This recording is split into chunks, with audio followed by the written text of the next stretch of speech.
Welcome back student to the first lecture of gravitation.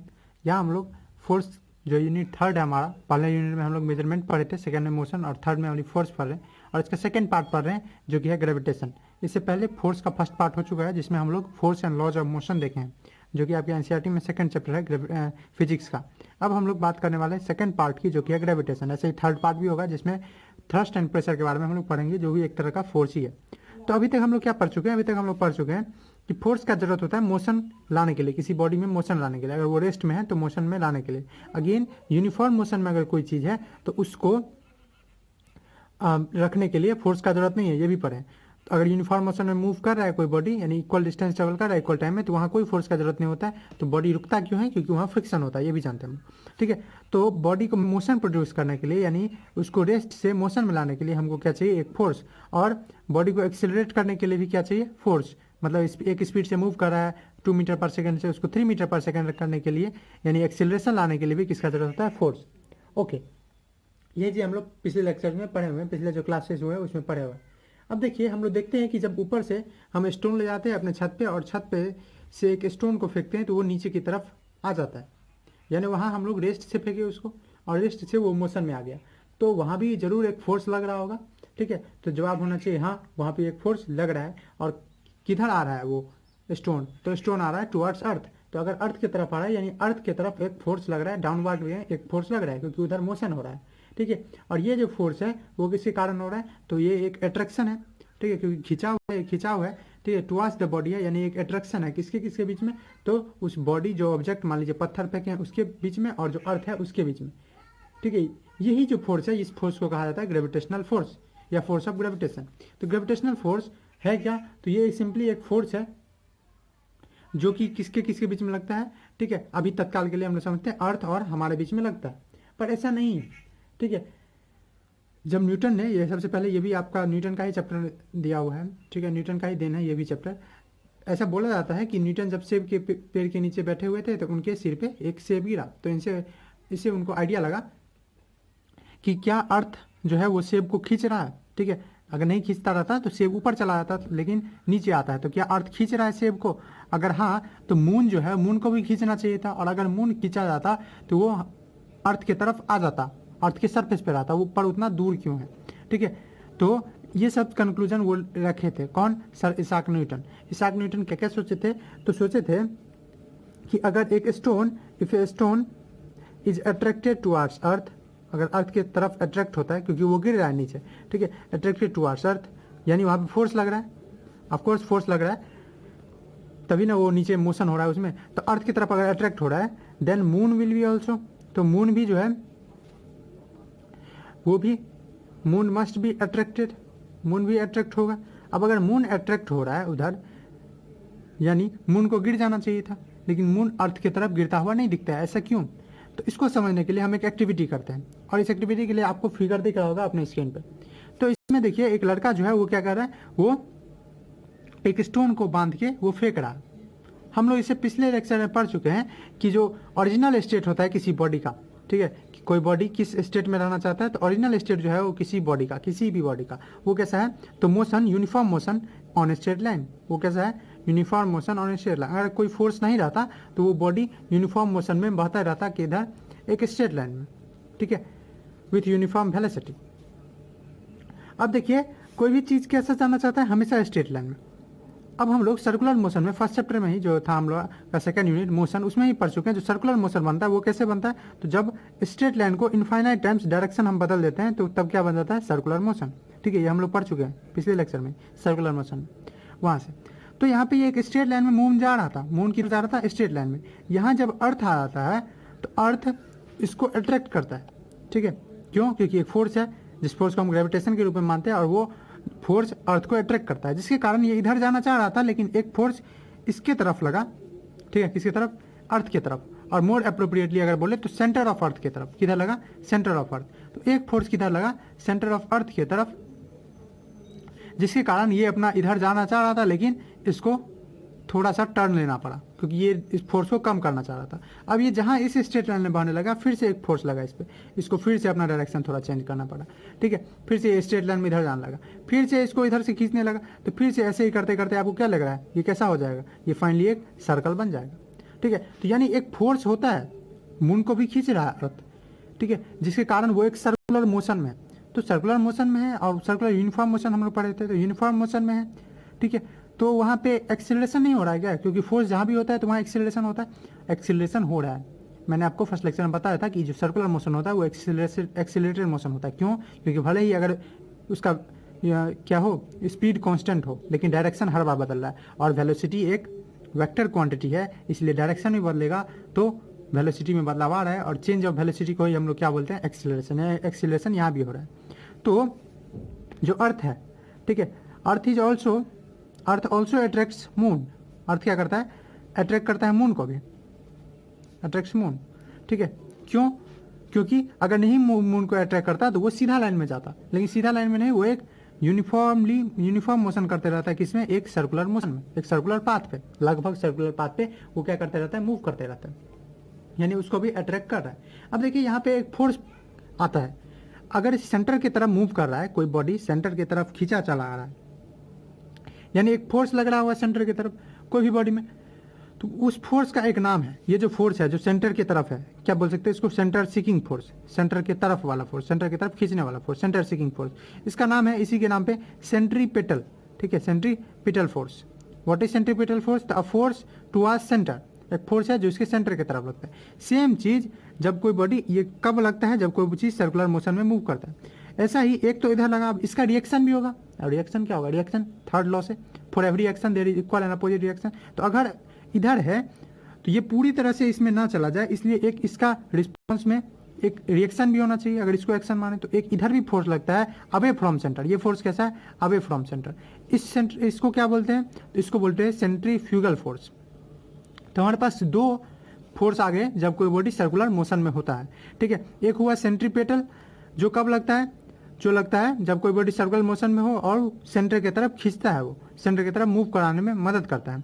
और एक कौन होता है, एक होता है सेंटर से अवे लगने वाला फोर्स, जो इसको बैलेंस करता है, नहीं तो अर्थ की तरफ ही खींचा चला आएगा, ठीक है। तो उसको बोलते हैं सेंट्रीफ्यूगल फोर्स। तो हमारे पास दो फोर्स आते हैं कब, जब कोई बॉडी सर्कुलर मोशन में करता है। तो whenever a body is in circular motion, जब भी कोई बॉडी किसमें हो, सर्कुलर मोशन में होता है, तो two force comes in interplay.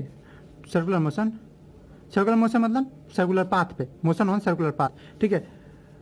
To force comes in play, दो फोर्स जो है वो आते हैं, दिखते हैं हम लोग को, ठीक है। फोर्स दिखते नहीं, उनका इफेक्ट दिखता है।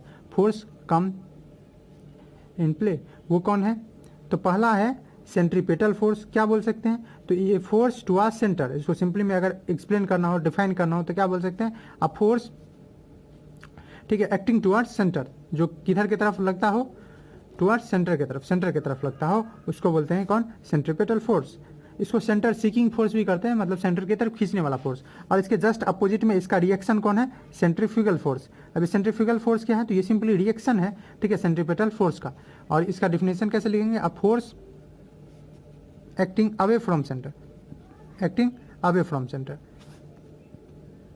अब देखिए एक कंसेप्ट है सर्कल का, मुझे उम्मीद है आपको पता होगा, 6 में ही पढ़ाया जाता है, कि जो सेंटर को, अगर कोई चीज सर्कल है, सर्कल में किसी भी एक पॉइंट पे, इसको सर्कमफेरेंस बोलते हैं या पेरीमीटर बोलते हैं, इस पे अगर एक पॉइंट पे टच करता हुआ कोई लाइन जाए तो उसको बोलते हैं टेंजेंट। क्या बोलते हैं, टेंजेंट। अगर नहीं पता तो यहाँ अभी समझ लीजिए कि टेंजेंट क्या है। ये टेंजेंट एक लाइन है, ठीक है, जो सर्कल को एक पाथ पे टच करता है। ऐसा ये आप क्यों पढ़ा रहे हैं, क्योंकि कोई भी बॉडी जो है ना वो मूव कर रहा है इसी रास्ते, वो एक स्ट्रेट लाइन में जाना चाह रहा है, लेकिन उसको मूव करवा दिया जा रहा है, ऐसे ऐसे घुमा दिया जा रहा है सेंट्रीपेटल फोर्स के द्वारा, जो बीच की तरफ लगता है। तो एक लाइन जो सर्कल को सिर्फ एक जगह टच करे, विच टचेज या intersect circle eight a single point, उसको क्या बोलते हैं, टेंजेंट, ठीक है। अब चलिए एक दो और बातें कर लेते हैं, ठीक है, इसी पे। अब इसका यहाँ तो देख लिया आप कि आपको भी या कोई स्टोन है उसको भी अट्रैक्ट कौन करने वाला है, तो उसको अट्रैक्ट करने वाला है हमारा अर्थ। मून भी जो है वो भी अट्रैक्ट होता है अर्थ के ही द्वारा, यानी अर्थ के पास एक फोर्स है, ठीक है। अर्थ क्या करता है, सभी बॉडी को अट्रैक्ट करता है। अर्थ पुल करता है या अट्रैक्ट करता है, अर्थ अट्रैक्ट्स करता है, या बोल सकते हैं पुल खींचता है सारे ऑब्जेक्ट को, ऑल ऑब्जेक्ट्स टुवार्ड सेंटर।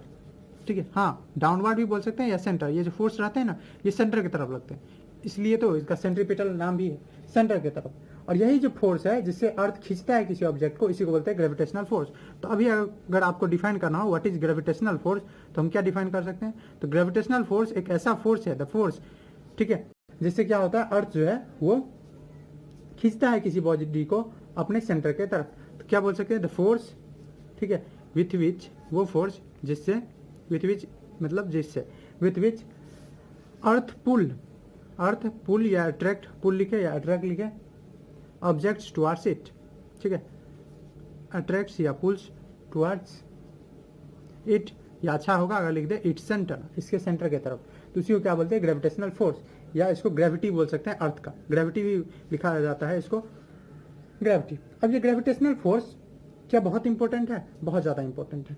यही ग्रेविटेशनल फोर्स है जिसके कारण हम अर्थ पे हैं, नहीं तो हवा में रहते हैं। आप सुने होंगे कि जो चांद पे जाते हैं वहाँ पे वो लोग हवा में तैरते रहते हैं, या स्पेस में जब कोई जाता है तो वो हवा में ही रहता है, ठीक है, तैरते रहता है। खाना पीना भी तैरते रहता है, वहाँ पे खाना पीना भी हम लोग नहीं खा सकते हैं, जूस पीना पड़ता है, या ऐसा करके कोई भी इडिबल फूड नहीं कर सकते, सिर्फ जूस, और वो भी इंजेक्शन के थ्रू या दूसरे मीडियम से पहुँचाया जाता है। तो वहाँ पे ऐसा क्यों है? वहाँ पे ग्रेविटी का या फोर्स ऑफ ग्रेविटेशन का कमी है, ठीक है। अब देखिए, अभी तक तो आप समझ रहे हैं कि अर्थ ही अट्रैक्ट करता है, पर अभी थोड़ी देर में ये भी कंफ्यूजन क्लियर होगा कि हर एक दो ऑब्जेक्ट चाहे ये मेरा 2 उंगली ही क्यों नहीं, ठीक है, चाहे हम या चाहे ये मोबाइल क्यों नहीं जिससे हम रिकॉर्ड कर रहे हैं, वो सब एक दूसरे को अट्रैक्ट करता है, ठीक है। आप या आपके सामने में जो टेबल रखा हुआ है या जिस पे आप पढ़ रहे हैं, ये जो पेन आप लिख रहे हैं, उसके बीच में भी और आपके बीच में अट्रैक्शन है, फोर्स ऑफ ग्रेविटेशन है, उसके बारे में जस्ट अभी बात कर रहे हैं। तो ये क्या इतना इंपॉर्टेंट है? बहुत इंपॉर्टेंट है। ये ग्रेविटेशनल फोर्स ही है जिसके कारण जो हमारा एटमॉस्फेयर है, हमारा जो हवा है, सबसे इंपॉर्टेंट एटमॉस्फेयर जो है हमारे अर्थ के ऊपर क्या है? हवा है, एटमॉस्फेयर जिसे बोलते हैं, वो हवा हमारे अर्थ से लगा हुआ है। मून पे एटमॉस्फेयर नहीं है, ठीक है, क्योंकि उसका ग्रेविटेशन बहुत कम है। अब ग्रेविटेशन क्यों बहुत कम है उसके बारे में थोड़ा देर में बात करते ही, ठीक है। अब देखिए, बात ये आया धीरे धीरे जब न्यूटन इस पे और सोचे विचारे और जब लॉ निकालना शुरू किए, तो उन्होंने एक बोला कि हर एक ऑब्जेक्ट जो है, हर एक ऑब्जेक्ट चाहे कुछ भी हो, छोटा से छोटा बड़ा से बड़ा, हर एक ऑब्जेक्ट किसी दूसरे ऑब्जेक्ट को अट्रैक्ट करता है कुछ फोर्स के साथ, ठीक है, जो क्या करता है उस दोनों को, ठीक है, एक साथ रखता है। और ये जो फोर्स है, इस फोर्स को वो ऑब्जर्वेशन के थ्रू मेजर किए, ठीक है, हाँ मेजर किए, ऐसा नहीं है कि वो वैसे ही बता दिए, तो मेजर करके बताया कि हर एक 2 ऑब्जेक्ट के बीच में एक फोर्स रहता है, ठीक है। और ये फोर्स किसके प्रोपोर्शनल है, मतलब किस पे डिपेंड करता है? तो ये डिपेंड करता है मास पे और डिस्टेंस पे। अब ये कैसे समझे हम? तो इसको मैं आपको सिंपल से एग्जांपल से, इस फार्मूला से समझाता हूँ कि फोर्स किसके बराबर होता है? Mass into acceleration. किसी बॉडी में फोर्स लग रहा है, इसका मतलब क्या है? इसका मतलब है कि उसमें मास होगा, और किसी बॉडी के पास मास ही नहीं है तो उसमें फोर्स लगना, ठीक है, बहुत अजीब होगा कि उसके पास मास नहीं है तो उसमें फोर्स कहाँ से लगेगा? तो मास चाहिए फोर्स लगने के लिए, जनरली मास चाहिए फोर्स लगने के लिए। ऑफकोर्स देयर आर एक्सेप्शन, और एक्सीलरेशन जहाँ भी हो रहा है वहाँ भी फोर्स है, तो मास चाहिए। यानी कहीं ना कहीं जो ये हम लोग सेकंड लॉ से ड्राइव किया है, तो न्यूटन ने एक लॉ बताया कि जो ग्रेविटेशनल फोर्स है वो डायरेक्टली प्रोपोर्शनल है मास के। अब ये ग्रेविटेशनल फोर्स लगता है किसके बीच में? किसी भी 2 चीज़ के बीच में। तो पहला चीज़ तो ग्रेविटेशनल में ये बोले कि एवरी बॉडी, ठीक है, एवरी बॉडी मतलब हर एक आसपास में आप जिसको देख रहे हो उसको, इस यूनिवर्स में जितने बॉडी है, every body in universe attract each other, attract करते हैं एक दूसरे को, खींचते हैं एक दूसरे को, हम और आप भी, ठीक है, जी हाँ, डिस्टेंस ज़्यादा है तो मतलब कम खींचते हैं, इसे attract each other with a force, एक फोर्स के साथ। और इस फोर्स के बारे में ये बताया कि ये जो फोर्स है, जिस फोर्स के साथ खींचा जाता है, ठीक है, जिसको फोर्स ऑफ ग्रेविटेशन या ग्रेविटेशनल फोर्स बोलते हैं, ये डायरेक्टली प्रोपोर्शनल है, ठीक है। अगर 2 बॉडी का बात करें, ठीक है, अभी सिंपल रखने के लिए हम लोग 2 बॉडी मानते हैं, एक बॉडी ए है एक बॉडी बी है, ठीक है, एक बॉडी ए है एक बॉडी बी है। तो इनका कहने का मतलब था कि ए भी बी को अट्रैक्ट करेगा, ठीक है, अपने तरफ, और ए बी को अट्रैक्ट करेगा, बी ए को अट्रैक्ट करेगा, ठीक है, दोनों एक दूसरे को अट्रैक्ट करने वाले हैं। बी को ए अट्रैक्ट करने वाला है और बी को ए अट्रैक्ट करने वाला है, ए को बी अट्रैक्ट करने वाला है, ठीक है। तो दोनों एक दूसरे को अट्रैक्ट करने वाले, और ये डिपेंड करेगा इनके मास पे, क्योंकि फोर्स जो होता है वो ऑफकोर्स फोर्स के लिए मास चाहिए। तो इनका अगर मास m1 है, इनका मास m2 है, तो इनके मास के प्रोपोर्शनल होगा। प्रोपोर्शनल आप उम्मीद है पिछले चैप्टर समझते हैं, directly proportional, inversely proportional. Directly proportional मतलब दो चीज़ एक दूसरे पे ऐसे डिपेंड हो कि एक के बढ़ने से दूसरा भी बढ़ेगा और एक के घटने से दूसरा भी घटेगा। वही इन्वर्सली प्रोपोर्शनल मतलब एक के बढ़ने से दूसरा घटेगा। तो directly proportional to product of mass. उसी तरह से जैसे हम लोग सेकंड लॉ को डिराइव किए थे, याद होगा आपको कि डायरेक्टली प्रोपोर्शनल टू पहले निकाले थे एक्सीलरेशन, फिर डायरेक्टली प्रोपोर्शनल टू मास और उसी फॉर्मूला निकला था। उसी तरह से directly proportional to product of their masses. क्या बोले? Product of their masses. इसका क्या मतलब है? इसका मतलब है कि जो हमारा एफ होने वाला है फोर्स, वो डायरेक्टली प्रोपोर्शनल होगा m1 इंटू m2। यही ना प्रोडक्ट, प्रोडक्ट मतलब इस दोनों का मल्टीप्लाई। दूसरा चीज़ क्या बोले कि ये इन्वर्सली होगा। इन्वर्स मतलब नीचे फ्रैक्शन में जो नीचे होता है, मैंने आपको समझाया हुआ है, ठीक है, नीचे में यानी ऐसे इसके नीचे डायरेक्टली में डायरेक्ट लिख देते हैं और इन्वर्स में नीचे चला जाता है। इन्वर्सली प्रोपोर्शनल, ठीक है, एक बार मैं आपको और बता दूं क्यों लिख दिया जाता है ऐसे। इन्वर्सली प्रोपोर्शनल टू, यहाँ सीधा डिस्टेंस नहीं बोले, स्क्वायर ऑफ डिस्टेंस। और इसको आप सिंपल ऑब्जर्वेशन से भी कर सकते हैं। वैसे ये जो ये है, ये एक बहुत इंपॉर्टेंट लॉ है। Proportional to square of distance between them. Distance between, मैं यही लिख दे रहा हूँ, बिटवीन देयर सेंटर लिख दे या बिटवीन देम लिख दे तो भी चलेगा। बिटवीन देयर सेंटर या बिटवीन देम भी आप लिख सकते हैं। मतलब दूसरा चीज़ ये क्या बोले, पहला चीज़ मैं फिर से यहाँ लिख दे रहा हूँ। पहला चीज़ वो ये बोले कि फोर्स जो है वो डायरेक्टली प्रोपोर्शनल है m1 इंटू m2 है, यानी फोर्स जो है डायरेक्टली प्रोपोर्शनल है प्रोडक्ट ऑफ मास का। ये फर्स्ट चीज़। सेकंड चीज़ क्या बोले कि फोर्स जो है वो इन्वर्सली प्रोपोर्शनल होगा अगर उन दोनों के बीच में डिस्टेंस d हो तो उस d के स्क्वायर का। कहने का मतलब अगर ये बॉडी A है जिसका कुछ मास है, अगर ये बॉडी B है इसका कुछ मास है, इसका मान लीजिए m1 है, इसका मास लीजिए m2 है, तो A B को अट्रैक्ट कर रहा है, B A को अट्रैक्ट कर रहा है कुछ फोर्स के साथ। उस फोर्स का जो मैग्नीट्यूड है, फोर्स का वेक्टर है ना, मैग्नीट्यूड होगा और डायरेक्शन भी होगा। तो फोर्स का मैग्नीट्यूड जो है वो किसके प्रोपोर्शनल होगा? मास के प्रोडक्ट का। और इन्वर्सली किसके प्रोपोर्शनल होगा? ये लॉ है, ठीक है। इस लॉ को मैं आपको एकदम वेरीफाई करके नहीं बता सकता, ठीक है। वेरीफाई करके बताने के लिए बहुत कॉम्प्लिकेटेड एक्सपेरिमेंट्स है, ऑब्जर्वेशंस है, ऐसे ही नहीं ये लॉ दिया गया है, ऑब्जर्वेशन से। तो आपको कुछ कुछ बातें माननी पड़ेगी। तो यहाँ पे एक फोर्स लगता है, वो फोर्स डायरेक्टली प्रोपोर्शनल होता है प्रोडक्ट ऑफ मास के, इन्वर्सली होता है डिस्टेंस के स्क्वायर के। और इसी दोनों से ये एक कंबाइन कर दिया। और ये डी क्या है? इसके सेंटर से इसके सेंटर के बीच का डिस्टेंस, ठीक है। तो यहाँ से क्या हो जाएगा कि एफ डायरेक्टली प्रोपोर्शनल होगा m1 इंटू m2 और ये नीचे आ जाएगा डी स्क्वायर। अब इसका क्या मतलब है इसको हम लोग समझते हैं। देखिए 2 3, अगेन मैं वही एग्जांपल दे रहा हूँ। 2 3 में कौन बड़ा? 3 बड़ा। 1/2 1/3 में कौन बड़ा? आपको बोलना चाहिए 1/3 नहीं बड़ा है, 1/2 बड़ा है, क्योंकि नीचे आने पे कोई चीज़ घटता है। क्यों? कैसे? तो देखिए यहाँ पे अब 1/2 का क्या मतलब है, इसको कैंसिल करेंगे 0.5, 1/3 का मतलब 0.3 लगभग, तो कौन बड़ा है? 0.5। तो नीचे आने पे देख रहे हैं वही चीज़ जो बड़ा था वो घट जाता है। मतलब जितना बड़ा चीज़ रहेगा और वो नीचे में आएगा उतना छोटा हो जाएगा। तो इसलिए इसको बोला जाता है इन्वर्स, उल्टा हो जाना। बड़ा था छोटा हो गया, 3 बड़ा था उसका लेकिन फ्रैक्शन हुआ 1/3 तो छोटा हो गया, तो इसलिए इन्वर्स बोला जाता है। तो ये एक लॉ है। अब अगेन मैंने पिछले चैप्टर में बता दिया है कि ये प्रोपोर्शनल साइन हटाने के लिए हम लोग एक कांस्टेंट देते हैं। इस प्रोपोर्शनल को इक्वल बताने के लिए एक कांस्टेंट देते हैं, हमेशा के यूज कर देते हैं। यहाँ पे एक कर रहे हैं जी, और ये कैपिटल जी बहुत इंपॉर्टेंट है, यहाँ कैपिटल जी ही रखना है, कैपिटल जी इंपॉर्टेंट है, बाय डी स्क्वायर। ये जो है ना, ये बहुत इंपॉर्टेंट फार्मूला है और इससे आपको बहुत सारा न्यूमेरिकल बनेगा। इसके ही आधार पे बहुत सारा ऑब्जर्वेशन करेंगे और ये फार्मूला हर जगह लागू होता है, किसी भी टाइम में, किसी भी ऑब्जेक्ट पे, हर जगह। तो ये आपको बहुत इंपॉर्टेंट फार्मूला है और ये आपको याद रखना है। और याद किया, याद हो गया होगा, इतना बार मैंने रिपीट कर दिया इसको, याद हो गया होगा। इसी का स्टेटमेंट जो है वो दिए हैं न्यूटन साहब। न्यूटन बोले कि every body in universe attract each other, ठीक है, every body universe attract each other, मतलब हर एक दो बॉडी अट्रैक्ट करते हैं एक दूसरे को। जो फोर्स है, जिस फोर्स के साथ अट्रैक्ट करते हैं वो किसके प्रोपोर्शनल होता है? तो डायरेक्टली प्रोपोर्शनल होता है प्रोडक्ट ऑफ देयर मास, उनके मास के। और इन्वर्सली प्रोपोर्शनल होता है स्क्वायर ऑफ डिस्टेंस के, मतलब उनका जो डिस्टेंस है, ये डिस्टेंस है ना, उसके स्क्वायर का इन्वर्सली प्रोपोर्शनल है। स्क्वायर कर रहे हैं, स्क्वायर का मतलब है कि देखिए जैसे 2 है, 2 का स्क्वायर 3 का स्क्वायर यानी 4, और ये हो जाएगा 9। अब अगेन 1/4 1/9 कौन बड़ा होगा? आपको बोलना चाहिए 1/4 बड़ा होगा, क्योंकि 9 बहुत बड़ा है, इसका नीचे आएगा तो और छोटा। आपको एग्जांपल देखना है, देख लीजिए, इसी को आप कीजिएगा 0.25 आएगा और ये 0.1 समथिंग आएगा, ठीक है। तो कौन बड़ा? तो 0.25 बड़ा। तो अगेन देख रहे हैं नीचे में जाएगा तो वो हो ही जाएगा। तो ये जो है ये एक बहुत इंपॉर्टेंट फार्मूला है हमारे लिए, ठीक है। और यही लॉ जो है, इस लॉ को कहा था यूनिवर्सल ग्रेविटेशनल कांस्टेंट, ठीक है। क्या बोला था? Universal law of constant, universal law of gravitation. What is universal law of gravitation? तो वही चीज़ जो था मैं बोला था वही मैं लिख दे रहा हूँ। आपका टाइम बचे इसलिए मैं वीडियो को पॉज करके लिख दे रहा हूँ। तो ये चीज़ मैंने वो 2 स्टेटमेंट जो लिखा था मैंने कि मासेस के डायरेक्टली प्रोपोर्शनल है और डिस्टेंस के इन्वर्सली, वही मैंने लिख दिया कि एवरी बॉडी इन नेचर या universe attracts every other body with a force, एक फोर्स के साथ which is directly proportional to the product of their mass, ये बहुत इंपॉर्टेंट है, inversely proportional to the square of distance between them, यही से मुझे ये फार्मूला आया यहाँ पे। तो बात क्या है, इससे आया क्या, मैग्नीट्यूड ऑफ फोर्स, फोर्स एक वेक्टर है तो फोर्स का एक डायरेक्शन भी होगा, तो डायरेक्शन ऑफ फोर्स क्या होगा, तो डायरेक्शन होगा वो लाइन जो दोनों के सेंटर को जोड़ेगा, तो लाइन जॉइनिंग देयर सेंटर, ठीक है। फोर्स डायरेक्शन ऑफ फोर्स, तो डायरेक्शन ऑफ फोर्स क्या होगा, तो वो line joining centre of the body, joining centre of body. Okay, यहाँ पे जो जी है ना, कैपिटल जी, वो बहुत इंपॉर्टेंट है।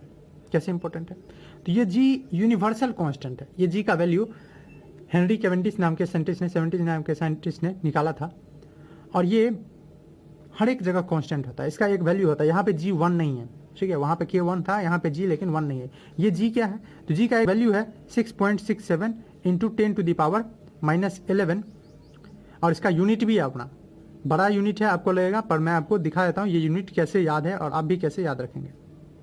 न्यूटन मीटर स्क्वायर पर के जी स्क्वायर, ठीक है, ये इसका वैल्यू है, ठीक है। इस कैपिटल जी को बोलते हैं universal gravitation constant, universal gravitation constant. क्यों बोलते हैं यूनिवर्सल, तो पहली बात तो आप यहाँ से समझ लीजिए यूनिवर्सल का मतलब क्या है। यहाँ भी यूनिवर्सल लगा, यूनिवर्सल यहाँ भी लगा, किसी भी चीज़ पे यूनिवर्सल नहीं लगा सकते, ठीक है। तो यूनिवर्सल लगता कब है, तो यूनिवर्सल तब लगता है जब वैल्यू जो है ना, वो चीज़ उस चीज़ पे यूनिवर्सल लग रहा है, मतलब वो हर जगह वही होने वाला है, किसी यूनिवर्स के किसी पार्ट में, किसी जगह पे, किसी टाइम में वो सेम होने वाला है, तभी उस पर यूनिवर्सल हम लोग लगा सकते हैं कि यूनिवर्स के किसी पार्ट में। तो यहाँ यूनिवर्सल ग्रेविटेशन कांस्टेंट कहने का क्या मतलब है, इसके कहने का मतलब है कि ये जो वैल्यू है 6.67 इंटू 10 टू द पावर -11, जो एक्सपेरिमेंटल मेजर किया गया है किसके द्वारा, बाय हेनरी सेवेंटिस के द्वारा, ये एक्सपेरिमेंटली मेजर किया गया। अब अभी आपको इंटरेस्ट नहीं होना चाहिए कैसे मेजर किया गया, ये बहुत डिलीगेट और सेंसिटिव एक्सपेरिमेंट है एक इंस्ट्रूमेंट के द्वारा, वो अभी हम लोग के सिलेबस में नहीं है, पर ये वैल्यू इन्होंने मेजर किया था। ओके, ये यूनिवर्सल ग्रेविटेशन कांस्टेंट है। क्यों कांस्टेंट है, क्योंकि द वैल्यू ऑफ जी, जो वैल्यू है जी का, इसको अगर पूछ देगी ये यूनिवर्सल कांस्टेंट क्यों है, क्योंकि जो जी का वैल्यू है, ठीक है, जो यूनिवर्सल कांस्टेंट कहा था, ये रिमेन्स द सेम, वो सेम रहता है, ठीक है। कहाँ पे, रिमेन सेम, इरेस्पेक्टिव ऑफ, उसको किसी से मतलब नहीं है, इरेस्पेक्टिव, रिस्पेक्ट मतलब किसी से मतलब रखना, ठीक है, ऑफकोर्स उसका आदर भी होता है, इरेस्पेक्टिव ऑफ, यहाँ पे आप ये भी समझते हैं इसको किसी को इज्जत नहीं करना है, ना ये जगह का इज्जत करता है कि ये जगह अच्छा है, ये जगह बुरा है, तो इसके हिसाब से हम जगह बदलें। तो इरेस्पेक्टिव ऑफ प्लेस, कोई जगह हो, आपका बेडरूम हो, आपका चाहे घर के बाहर दरवाज़ा हो, या हो सकते कुछ हो, ठीक है, आप चाहे मुंबई में हो, दिल्ली में हो, या पुणे में हो, या न्यूयॉर्क में हो, या मून पे हो, या कहीं पे जुपिटर पे हो, हर जगह जो जी का वैल्यू है वो कांस्टेंट रहता है, इरेस्पेक्टिव ऑफ प्लेस। किसी भी टाइम में आप मेजर करें, 2 बजे करें, 4 बजे करें, आज करें, 4 साल बाद करें, ठीक है। टाइम, क्लाइमेट, कैसा भी मौसम है, क्लाइमेट या वेदर जो बोले, कैसा भी मौसम है, उस पर किसी भी चीज़ का असर इस पर पड़ता ही नहीं, ये सेम रहता है इसका वैल्यू, इसीलिए इसको यूनिवर्सल कांस्टेंट कहते हैं। ओके, ये जो आप देखें एक चीज़, ये इसको एक नाम देते हैं कि F is inversely proportional to 1/d², इसका एक नाम है, इसको बोला जाता है इनवर्स स्क्वायर लॉ। और ये कभी कभी पूछ दिया जाता है what do you mean by inverse square law, मैं अभी बता ही देता हूँ what is inverse square law. तो इनवर्स स्क्वायर लॉ सेज, ये यह कहता है कि the force between any two body is inversely proportional to square of the distance between them. Inverse लगा है तो वो इसके कारण, क्योंकि यहाँ पे नीचे आ गया, स्क्वायर लगा है क्योंकि यहाँ पे डी का डिस्टेंस का स्क्वायर हो रहा है। तो इस यूनिवर्सल इन्वर्स स्क्वायर लॉ इसलिए कहते हैं, क्या है या क्यों कहते हैं ये समझ गए आप, इन्वर्स और स्क्वायर क्यों कहते हैं। अब इसको कैसे डिफाइन करेंगे, तो इसका है कि the force between any two body, okay, आपके मन में अगर ये आ रहा है कि हम तब एक दूसरे दोस्त को क्यों नहीं अट्रैक्ट कर रहे हैं, तो उसका भी जवाब मेरे पास जल्द ही मैं बताता हूँ। The force between any two body is inversely proportional to the square of distance between them, this is known as inverse square law. Force है किसी दो बॉडी के बीच में, ये इनवर्सली प्रोपोर्शनल है किसके, square of distance between them, उन दोनों के बीच के जो डिस्टेंस है उनके square proportional to square of distance between them, इन्हीं के इनवर्सली प्रोपोर्शनल है, इसी को क्या बोलते हैं, इनवर्स स्क्वायर लॉ। ओके, यहाँ पे मैंने आपको बताया था, ये तो हम समझ ही गए। अब यहाँ पे मैंने आपको बताया था कि मैं ये यूनिट कैसे याद रखता हूँ फार्मूला से, ठीक है, और आप कैसे निकालेंगे ये यूनिट। तो ये हम लोग बात करने वाले हैं फोर्स का, तो आपको यूनिट पता ही है, फोर्स का यूनिट क्या होता है, तो फोर्स का यूनिट होता है न्यूटन, ठीक है। अगर नहीं पता है तो मैं आपको लिख दूँ, ऐसा unit of force SI unit of force is Newton. Newton है या कैपिटल N कर दिए, ठीक है। ये किसी भी चीज़ पे डिपेंड नहीं करता, इसलिए यूनिवर्सल गैस कांस्टेंट है, ना ही जगह पे, ना ही टाइम पे, ना क्लाइमेट पे, किसी भी चीज़ पे डिपेंड नहीं करता है। ओके, इन्वर्स स्क्वायर लॉ से ये भी समझ सकते हैं कि अगर हम कोई चीज़ को डबल कर दें, अगर मान लीजिए कि डिस्टेंस को डबल कर दें तो फोर्स क्या हो जाएगा। यहाँ पे देखिए डिस्टेंस को डबल मतलब x था 2x कर दे तो 2 2 जा 4 हो जाएगा, मतलब 1/4 हो जाएगा। तो स्क्वायर का इफेक्ट है उसमें। तो अब जी का यूनिट निकालते हैं, SI यूनिट ऑफ फोर्स तो न्यूटन है। SI यूनिट अब देखते हैं जी का, यानी universal gravitational constant of capital G. तो देखिए इसके लिए आपको फॉर्मूला देखना पड़ेगा। मैंने आपको क्या बताया, किसी भी चीज़ का यूनिट आपको रटना नहीं है, आपको फॉर्मूला देख के निकाल लेना है। तो F जो है वो किसके बराबर होता है, G m1 m2 bye D square. ऐसे ही नहीं निकाले हम, मास के डायरेक्टली प्रोपोर्शनल, डिस्टेंस के इनवर्सली प्रोपोर्शनल और जी। अब जी के टर्म में इसको लिख लीजिए, ठीक है। जी के टर्म में जैसे हम फॉर्मूला निकाले थे, फोर्स का एक यूनिट निकाले थे MA, तो यहाँ मास लिख दिए थे kg और इसको लिख दिए थे मीटर पर सेकेंड स्क्वायर, kg मीटर पर सेकेंड स्क्वायर। ये भी एक यूनिट है इसका। याद कीजिए मोमेंटम, मोमेंटम क्या होता था mv, तो यहाँ पे मास का क्या होता था kg और वेलोसिटी का मीटर पर सेकेंड। तो ऐसे निकाले थे ना इसका यूनिट, उसी तरह से इसका भी यूनिट निकालेंगे। तो इसके लिए पहले तो ये एक तरफ होना चाहिए, तो जी को एक तरफ कर लीजिए। कैसे, देखिए इसको मैं ऐसे लिख सकता हूँ कि F into D square equal to G m1 m2, हाँ लिख सकते हैं। अब जी को एक तरफ रखने के लिए मैं ऐसे कर लेता हूँ, F D square by m1 m2 को इधर ले आता हूँ, ला सकता हूँ, क्यों, क्योंकि जी अकेला हो जाए। अब जी का यूनिट निकाला जा सकता है। जी का आपको पास फॉर्मूला भी आ गया कि वाट इज जी, जी का फॉर्मूला हो गया F D square by m1 m2। याद नहीं करना है, याद बस यही है, काम चल जाएगा। अब जी का यूनिट, तो यहाँ पे जो है उसका यूनिट बैठा दीजिए। तो ये कौन है, न्यूटन, तो n। ये कौन है, तो मीटर स्क्वायर। डिस्टेंस, ये डिस्टेंस है, डिस्टेंस से क्या होता है, लेंथ, ठीक है। डिस्टेंस किससे बराबर है, लेंथ, और लेंथ का यूनिट क्या होता है, तो लेंथ का यूनिट जो होता है वो होता है मीटर, तो होता है कौन, मीटर। तो मैं लिख दिया मीटर, और उसका स्क्वायर है तो मीटर स्क्वायर। और नीचे में कौन है, नीचे में क्या है, यहाँ नीचे में है मास, ठीक है। तो यूनिट ऑफ मास क्या होता है, ऐसा यूनिट, तो यूनिट ऑफ मास होता है kg या किलोग्राम जिसको आप बोलते हैं। तो यहाँ मैं रख दे रहा हूँ kg। अब दोनों का प्रोडक्ट है तो kg इंटू kg क्या हो जाएगा, kg स्क्वायर। तो यहीं से मैं लिखा था न्यूटन मीटर स्क्वायर पर kg स्क्वायर, यही मैं लिखा था ना, देखिए तो न्यूटन मीटर स्क्वायर पर kg स्क्वायर, ठीक है। इसको ऐसे भी ऑफकोर्स आप लिख सकते हैं न्यूटन मीटर स्क्वायर, और इसको नीचे में है ना ये, तो इसको ऊपर लाने के लिए kg और पावर -2 कर देंगे एक्सपोनेंट के सिंपल लॉ से। तो ऐसे भी आप लिख सकते हैं, इसमें कोई डाउट नहीं। ओके, अब देखिए यहाँ से बात करते हैं कि जी को थोड़ा सा फील करते हैं कि जी है क्या। तो देखिए अगर डिस्टेंस किसी दो बॉडी के बीच में, एक बॉडी ये है, एक बॉडी ये है, दोनों का समझ लीजिए दोनों का मास 1 kg है, इसका भी मास 1 kg है, दोनों के बीच में सेंटर के बीच में जो डिस्टेंस है वो 1 मीटर का है।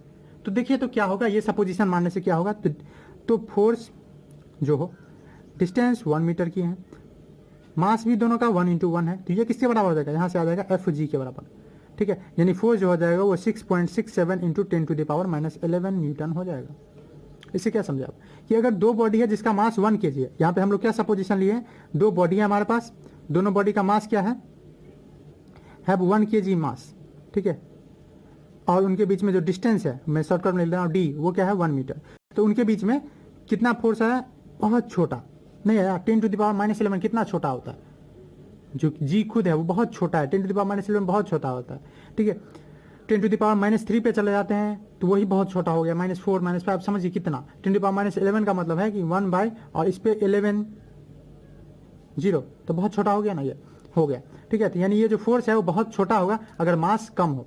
यहाँ से हम ये ऑब्जर्वेशन ले सकते हैं कि जो फोर्स है वो बहुत छोटा होगा, force will be very small, किसके लिए, लाइटर ऑब्जेक्ट के लिए। और यही कारण है कि आप और हम अपने दोस्तों का फोर्स या अपने टेबल का फोर्स नहीं फील कर पाते हैं, क्योंकि हम लोग बहुत कम वेट वाले हैं। आपको लगेगा 50 kg कम है क्या, हम 35 kg के हैं, 40 kg के हैं, हमारा वेट कम है क्या, आपका वेट बहुत कम है। निकाल के मैं एक फोर्स दिखाता हूँ। तो force will very small for lighter, the force will be very small for lighter objects. Lighter मतलब यहाँ हल्का, ठीक है। लाइटर ऑब्जेक्ट के लिए फोर्स जो है बहुत कम होगा। ओके, ये तो समझे, वैल्यू ऑफ जी भी समझ गए, ग्रेविटेशनल कांस्टेंट का ये भी समझ गए। एफ किसके बराबर होता है, तो एफ जी के बराबर होता है, कब, जब एफ किसके बराबर होता है, जी के बराबर, कब, जब डिस्टेंस दो ऑब्जेक्ट के बीच में और उनका मास 1 हो जाए। तो इसको हम डिफाइन भी कर लेते हैं जी को। तो चलिए करते हैं। तो हम लोग देखे हैं क्या कि एफ जो होगा वो जी होगा, कब, इस फार्मूला से, F equal to ji m1m2/d², इस फार्मूला से जब m1 m2 के बराबर हो जाए और कितना हो जाए 1 kg, यानी दो ऑब्जेक्ट का मास 1 kg हो और उसके बीच का डिस्टेंस कितना हो 1 मीटर। तो इसको हम वर्ड्स में रख लेते हैं जिससे कि हमको थोड़ा सा फील आ जाए कि फोर्स और जी, कैपिटल जी, ग्रेविटेशनल कांस्टेंट के बीच में क्या है। तो हम लोग लिख सकते हैं जो हमारा ग्रेविटेशनल कांस्टेंट जी है, जिसको हम लोग ग्रेविटेशनल कांस्टेंट क्यों बोल रहे हैं समझ ही गए, क्योंकि हर जगह ना मीडियम ना प्लेस ना टाइम किसी पे डिपेंड नहीं करता है। तो ग्रेविटेशनल कांस्टेंट जी जो है वो किसके बराबर है, तो वो नंबर न्यूमेरिकली, ठीक है, न्यूमेरिकली बराबर है, मतलब नंबर में बराबर है, एफ और जी दोनों नंबर में बराबर है, न्यूमेरिकली इक्वल है। यूनिट में तो दोनों अलग अलग है ही, आप जानते हैं, numerically equal to the force, वो फोर्स के बराबर है। किस फोर्स के, तो ग्रेविटेशनल फोर्स के, to the force of gravitation. और वो फोर्स ऑफ ग्रेविटेशन किसके किसके बीच में होना चाहिए, वो किसी ऐसे दो ऑब्जेक्ट के बीच में होना चाहिए जिसका मास 1 kg और डिस्टेंस 1 मीटर हो, ठीक है। तो force of gravitation which exist, जो एग्जिस्ट करेगा यानी रहेगा किसके बीच में, बिटवीन टू बॉडी, किसी दो बॉडी के बीच में जिनका मास क्या होगा 1, तो 1 रखने के लिए between two body having 1 unit mass, having unit mass, unit मतलब 1, यूनिट मतलब 1, पढ़ते हैं यूनिट टेंस, ठीक है, इस तरह से। तो भाई unit mass, having unit mass जो रखे कितने पे है, केप्ट एट यूनिट डिस्टेंस, यानी 1 मीटर की दूरी पे। आप इसको यूनिट को हटा के 1 मीटर भी कर सकते हैं, unit distance from each other. तो यही हम लोग थोड़ा सा फील भी कर लिए कि ये ग्रेविटेशनल कांस्टेंट होता क्या है। ओके, ये तो समझे। अब देखिए फोर्स वेक्टर है, इसमें कोई डाउट नहीं। अब देखिए हम लोग जान लेते इतना चीज़ तो पढ़ लिया, अब देखते हैं कि इसका क्या इंपॉर्टेंस भी है कि ग्रेविटेशनल लॉ वैसे ही हम लोग पढ़ते जा रहे हैं तो बहुत सारा इंपॉर्टेंस है, वो इंपॉर्टेंस आप लोग कुछ समझ लेते हैं। व्हाट आर द इंपॉर्टेंसेस, कुछ इंपॉर्टेंस क्या है, इंपॉर्टेंस लिखे या सिग्निफिकेंस, उसका मतलब ही महत्व ही होता है। तो significance of gravitational force, gravitational force का क्या क्या सिग्निफिकेंस है। चलिए पहला बात तो ये समझिए कि आप जो है ना, आप अपने अर्थ पे हैं, अपने अर्थ के सरफेस पे है, इसी कारण अगर ये ग्रेविटेशनल फोर्स आपको अर्थ नीचे की तरफ ना खींचते रहता तो आप यहाँ रहते ही नहीं, कहाँ रहते, हवा में रहते, ठीक है, हवा में कूदते रहते हैं मस्त, ठीक है। तो ग्रेविटेशनल फोर्स हमको क्या करता है, तो ये हमको बाइंड करता है, इट बाइंड्स यानी पकड़ के रखता है, बांध के रखता है, bind us to the earth surface, क्या करता है, अर्थ के सरफेस से हमको बाइंड करके रखता है। एक्सप्लेनेशन सिंपल है, क्योंकि वो हमको अटैक कर रहा है इसलिए ऐसा हो पा रहा है। और जो हमारा वायुमंडल है, एटमॉस्फेयर है, उसको भी ये पकड़ के रखे हुआ है, ठीक है।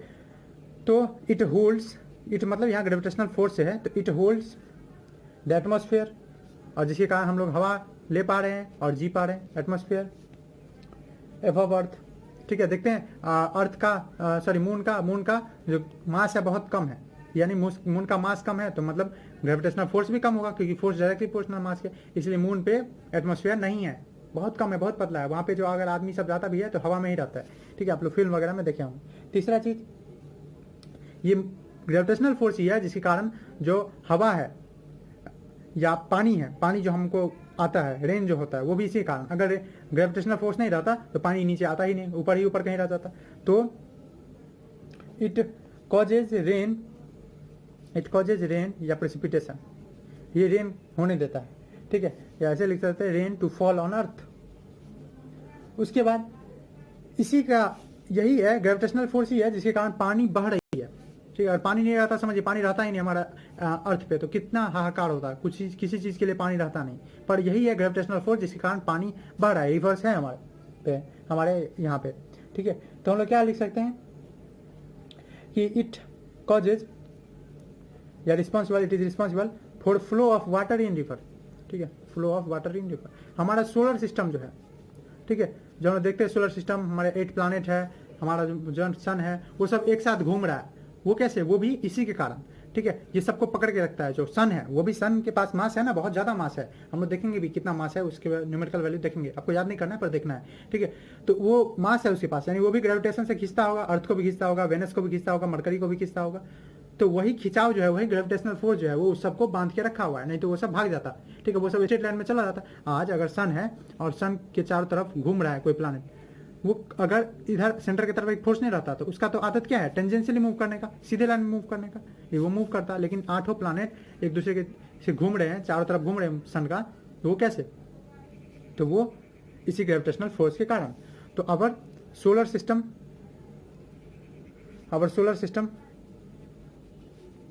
इज इन एग्जिस्टेंस, हमारा सोलर सिस्टम है, ठीक है, यानी प्लानट घूम रहे हैं वो भी, solar system is in existence due to gravitational force, gravitational force के कारण।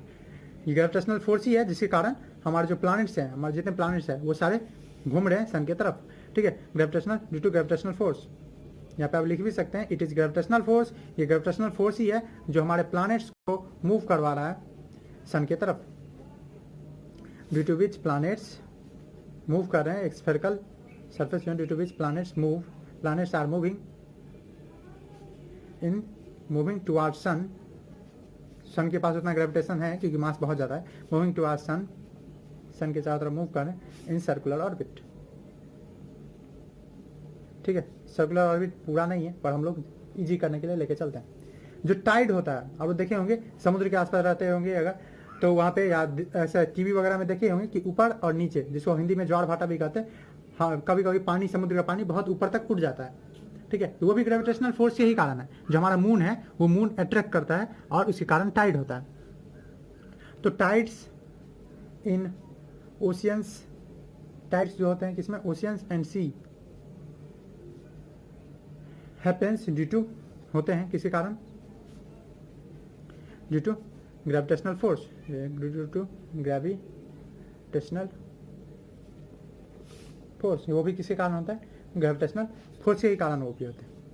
और भी है क्या, तो बहुत ज़्यादा है, ठीक है, इसकी इंपॉर्टेंस की कमी ही नहीं है, पर हम लोग उतना थोड़ा ना, हम लोग एक घंटा का लेक्चर में पूरा इंपॉर्टेंस ही थोड़ा ना करना है, तो अब हम लोग ज़्यादा इंपॉर्टेंस पढ़ेंगे नहीं, ठीक है। देख लीजिए कि प्लैनेट का मोशन हो रहा है, टाइड होता है मून और सन के कारण, ये होता किसी कारण है, टाइड, यहाँ लिख सकते हैं टाइड्स हैपन ड्यू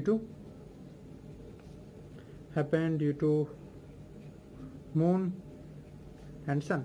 और हमारा जो मून है, ठीक है, इसको लास्ट में लिख लेते हैं, आवर मून, ठीक है, हमारा मून जो है वो our moon is moving around earth, move कर रहा है हमारे अर्थ के चारों तरफ, वो भी किसी कारण, ड्यू टू दिस फोर्स, इसी फोर्स के कारण। आप बोलेंगे नहीं भी रहता मून तो क्या होता, बहुत ज़्यादा हो जाता है, बहुत कुछ हो जाता है, ठीक है। हमारा जो अर्थ का जो स्पीड है वो बहुत ज़्यादा हो जाता है, वो भी इसको खींच के रखा हुआ। आपको क्या लग रहा है कि हमारा अर्थ ही खींचा हुआ है मून को, नहीं, अर्थ अगर मून को खींचा हुआ है तो मून भी अर्थ को खींचा हुआ है, जिसके कारण इसका स्पीड कंट्रोल है। अगर मून नहीं रहता हमारा बहुत बुरा असर होता, ठीक है। यहाँ पे हमारा रात तो पूरा अंधेरा हो ही जाता रात में, ठीक है, उसके साथ साथ बहुत बुरा असर पड़ता है हम लोगों पे। इसका स्पीड बहुत, मूवमेंट जो है बहुत स्पीड हो जाता, मतलब कहने का है कि 24 घंटे के अंदर ही दिन रात होता, ठीक है। तो बहुत सारा इफेक्ट है जो मून के नहीं होने से होता। तो मून मामा, चंदा मामा हमारे साथ है किसके कारण, इसी ग्रेविटेशनल फोर्स के कारण, ठीक है। टाइड को आप और किसी बुक में एक्सप्लेन करते हुए देखेंगे, पर मैं इसका जरूरत अभी समझता नहीं, अब मुझे इसका जरूरत लग नहीं रहा है, इसलिए मैंने टाइड आपको बता दिया। टाइड सिंपली मतलब होता है ऊपर और नीचे जो पानी का मूवमेंट है, up and down movement of water, to and fro भी बोल सकते हैं, उसी को बोलते हैं टाइड, ठीक है, जिसको आप वेव भी बोलते हैं, वेव के रूप में रहता है। अब हम लोग थोड़ा फील करने वाले ग्रेविटेशनल फोर्स, एक पहले एग्जांपल लेते हैं दो छोटे बॉडी का, फिर लेते हैं एक छोटे और बड़े बॉडी के बीच में ग्रेविटेशनल फोर्स को, देखते हैं कि ये ग्रेविटेशनल फोर्स काम कैसे करता है, ठीक है। चलिए बात करते हैं। ये हमारा फर्स्ट क्वेश्चन है, इसमें हमको क्या करना है, फोर्स ऑफ ग्रेविटेशन कैलकुलेट करना है अर्थ का, किस पे, एक बॉल पे, जिस बॉल का मास है 1 kg और वो अर्थ पे है, मतलब अर्थ है अगर ऐसा, उस अर्थ पे एक बॉल रखा हुआ है छोटा सा, ठीक है, जिसका मास कितना है 1 kg, और इस दोनों के बीच में एक फोर्स लग रहा हुआ ग्रेविटेशन का, वो फोर्स हमको निकालना है। ऐसा ही एक क्वेश्चन हम लोग कर चुके थे पीछे, जिसमें लेकिन डिस्टेंस जो था वो 1 मीटर का था और जो मास था दोनों का वो दोनों 1 kg था। इसे फोर्स आया था बहुत कम, ये जी का वैल्यू कितना था 6.67 × 10⁻11 न्यूटन, ये फोर्स आया था। ये फोर्स बहुत छोटा है, आप जानते हैं बहुत छोटा है, ठीक है। पर अब देखते हैं इस केस में भी क्या छोटा होता है, क्या मास के आने से, मास ज़्यादा होने से इफेक्ट पड़ता है फोर्स पे, तो वो देखते हैं। तो यहाँ पे आपको फोर्स कैलकुलेट करने के लिए आपको क्या चाहिए, फोर्स इक्वल टू क्या होता है, ग्रेविटेशनल कांस्टेंट जी रहेगा ही, एक चाहिए मास ऑफ अर्थ, इसको शॉर्टकट में ऐसे लिख लेते हैं, mass of earth into mass of ball, ठीक है, कैपिटल में से ही कर सकते हैं, मास ऑफ बॉल, और नीचे में क्या चाहिए, नीचे में चाहिए डिस्टेंस, क्या चाहिए, डिस्टेंस का स्क्वायर। तो यहाँ पे मास ऑफ अर्थ आपको चाहिए, मास ऑफ अर्थ आपको बुक में दिया रहेगा, और यहाँ पे मास ऑफ अर्थ जो होता है लगभग 6 × 10⁻24 kg होता है, बहुत बड़ा है ये, ठीक है, 10 पे 24 0 इतना भर जाएगा, ये बहुत ज़्यादा मास होता है। अर्थ हमारा ऑफकोर्स हल्का फल्का चीज़ तो है नहीं, बहुत बड़ा मास। मास ऑफ बॉल आपके पास है जो कि दिया हुआ 1 kg। आपको सब कुछ ऐसा यूनिट में रखना है, ठीक है, क्योंकि आप आंसर लाने वाले न्यूटन में, जो कि ऐसा यूनिट है। अब आपको चाहिए डिस्टेंस, तो देखिए डिस्टेंस आपको सेंटर, इस दोनों के बीच के सेंटर के बीच में चाहिए।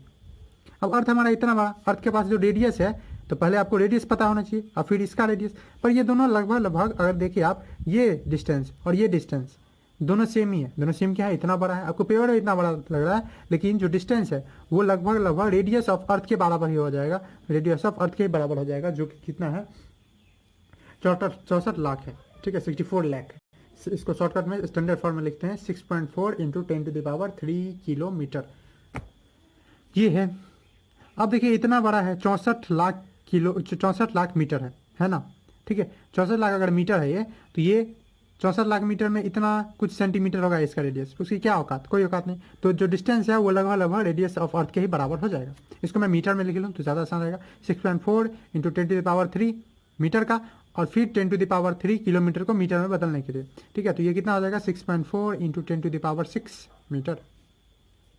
अब फोर्स में इसका सिंपली रख दीजिए वैल्यू, हो जाएगा काम। तो जी तो है 6.67 इंटू 10⁻11। आपको एक्सपोनेंट सॉल्व करने आना चाहिए ये चैप्टर के लिए, जो कि मैंने आपको अगर नहीं आता है तो डिस्क्रिप्शन में लिंक रहेगा एक्सपोनेंट का, आप जाके देख लीजिए कि ऐसे क्वेश्चन कैसे सॉल्व करते हैं।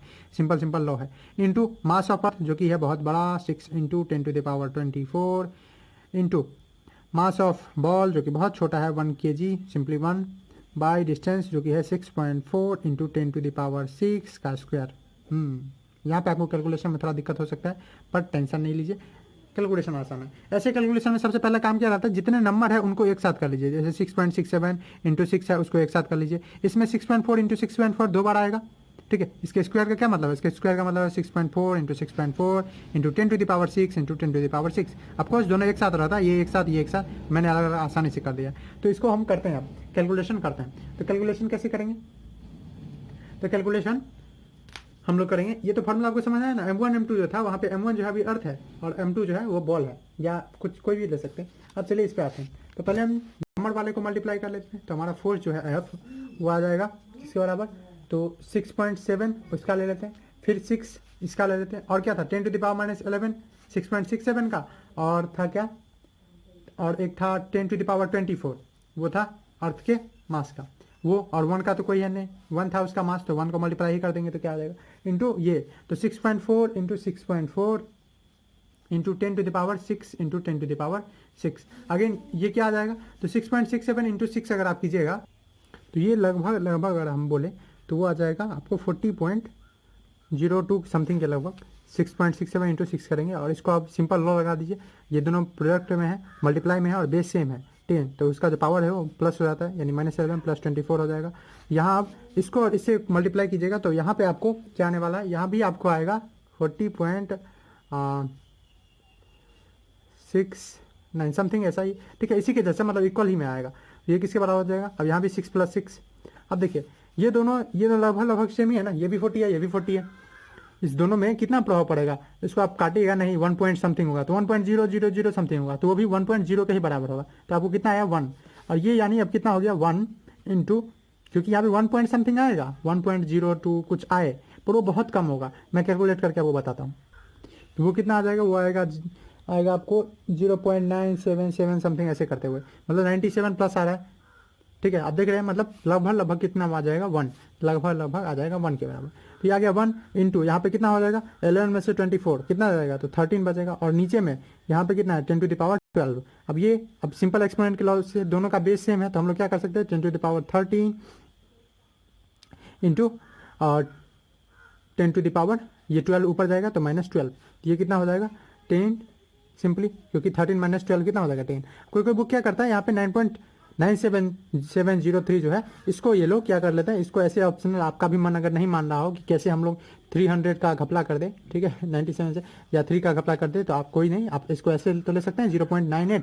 ये तो आपको एस्टिमेशन बताया हुआ है, अप्रोक्सीमेशन की 7 हो, और इसको अगर हटाना है तो यहाँ 98 कर सकते हैं, तो ये भी आपके लिए सही है, आप ऐसे कर लीजिए 98 इंटू 10⁻13 -12 हो जाएगा आपके लिए यहाँ पे, तो ये आपका कितना आ गया 9.8। दोनों में ज़्यादा अंतर नहीं है, या तो आप 10 न्यूटन दीजिए या 9.8 न्यूटन।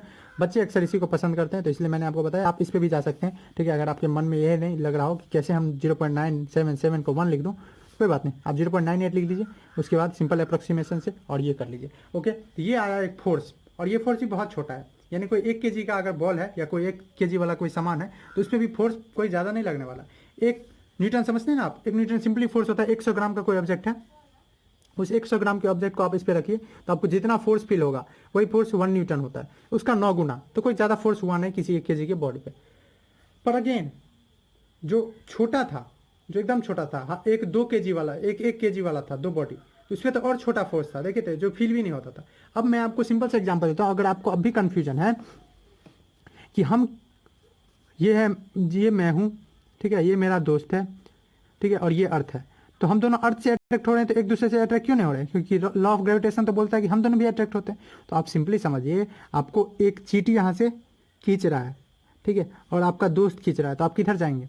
तो ऑफकोर्स आपका दोस्त जोर से खींचेगा और चींटी तो आपको पता भी चलेगा कि नहीं चलेगा, ठीक है, क्योंकि उतना फोर्स वो लगा नहीं पाएगा, कितना छोटा जंतु होता है तो वो उतना फोर्स लगा नहीं पाएगा। तो आपका दोस्त जोर से खींचेगा तो आप दोस्त की तरफ चले जाइएगा। ये फ्रेंडशिप का मामला नहीं है, दुश्मन भी हो तो दुश्मन की तरफ आप खींचे चले जाइएगा, क्योंकि वो ज़्यादा फोर्स लगाएगा, लेकिन चींटी से आपको कोई प्रभाव नहीं पड़ेगा।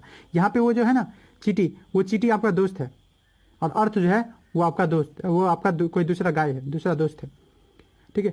ये दोस्त है, यहाँ पे बहुत छोटा फोर्स लगा रहा है आप पे, 6.67 इंटू 10⁻11 का कोई महत्व ही नहीं है इस बड़े से फोर्स के सामने। कौन है? 9.8 न्यूटन, तो बहुत बड़ा है। या आपका तो मास ज़्यादा होगा और मास ज़्यादा होगा तो इससे भी बहुत प्लस होगा, ठीक है, 40 न्यूटन 50 न्यूटन का आपका फोर्स लगेगा, तो ये बहुत ज़्यादा है इसके कंपेरिजन में, इसीलिए आपका दोस्त आपको नहीं खींच सकता है, ठीक है, लेकिन आप दोनों अर्थ की तरफ खींचे आ रहे हैं। ऐसा ही एक एग्जाम्पल है जो न्यूटन के भी मन में या किसी के मन में आ सकता है कि एप्पल जब गिरा था पेड़ से तो एप्पल को अर्थ खींचा था, नो डाउट एप्पल को अर्थ खींचा था।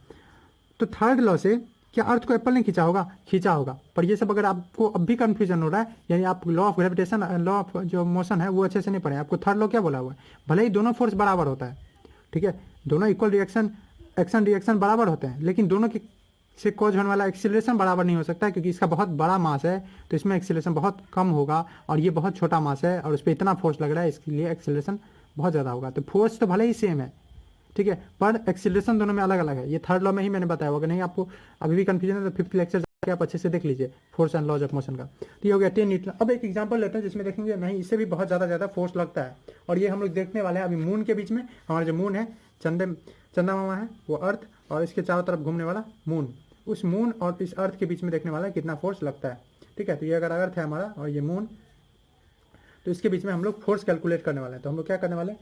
कैलकुलेटिंग फोर्स कैलकुलेट करने वाले हैं किसके बीच में?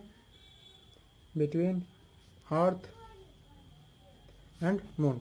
अब इसके लिए आपको फोर्स जहाँ कैलकुलेट करना है तो आपके पास एक फार्मूला है, F = G(m1m2/r²). आपको स्मॉल से लिखिएगा तो कोई बात नहीं, d², ठीक है। अगेन आपको चाहिए पहला चीज़ जी का वैल्यू आपको पता है 6.67 × 10⁻11। आपको अभी याद ही हो गया होगा, नहीं, ठीक है, नहीं भी याद हुआ है तो कोई बात नहीं, आपको वैल्यू दिया रहेगा।